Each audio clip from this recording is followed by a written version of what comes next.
અત્યારે તો સમય એટલો બધો ફાસ્ટ ચાલ્યો જાય છે ને સાહેબ, એની વાત જ કરો માં. કાંઈક જગદંબા જોગમાં અહીંયા માની કૃપા થઈ જાય, કાંઈક અમી દ્રષ્ટિ ભગવતી કરે,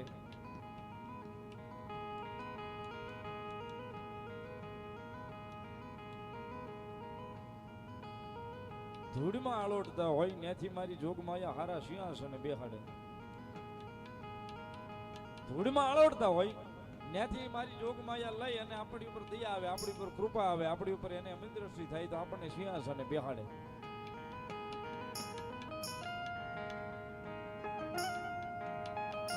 બેઠા પછી આપણને એમ થાય કે ના ના આપણે જ કંઈક સહી સાહેબ, તો એને પાછો હેઠે બેહાડતા આવડે સાહેબ, વાર જરીએ ન લાગે એમ.